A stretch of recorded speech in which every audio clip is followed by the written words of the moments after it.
Hello children, today we are here with yet another novel.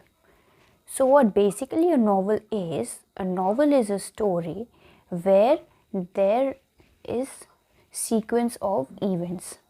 Yes, one after the other events happen and that makes a long story. And this story is from English Literature Lesson 20, Bravo Amir Agha. This novel is written by Afghan American author Khalid Hosseini. Alright, and this is his first novel that was published in 2003 by Riverhead Books.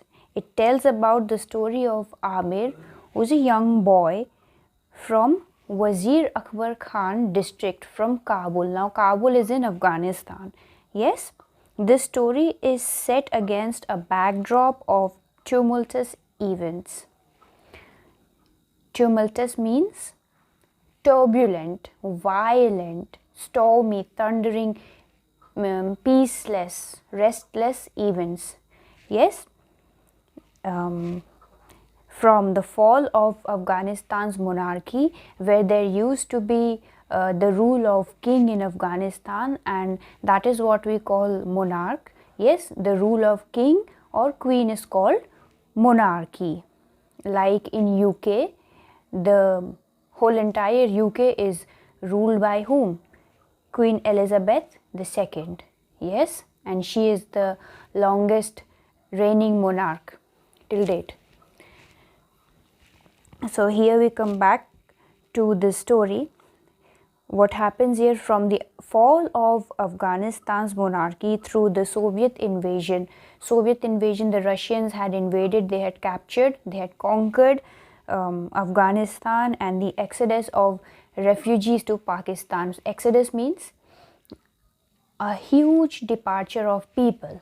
Okay, people leaving country and moving to another country. So here a huge mass of people, they departed from Afghanistan to Pakistan and the United States, and they also moved to United States, and from there the rise of Taliban regime.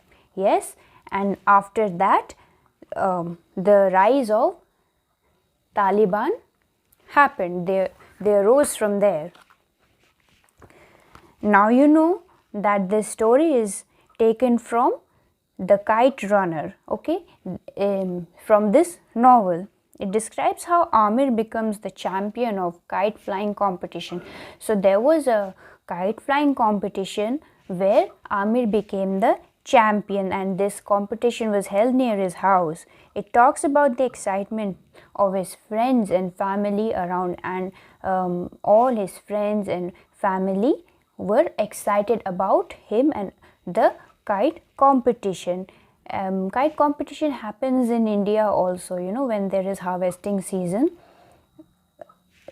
It is held in India also. This extract gives us a sense of techniques and strategies used during a kite flying competition. So you need to learn how to fly a kite. You just cannot fly it without scales. Yes, and the thread with the help of which you tie the kite with the roll, the thread is really razor sharp and thin, so you might slit your finger with that. So you have to be very careful. The trick is to cut the other person's kite and stay afloat. So what happens in kite competition, you cut other person's kite and you keep your kite flowing in the air. You have to keep your kite afloat while cutting others' kites. Amir used to feel that he was not looked at.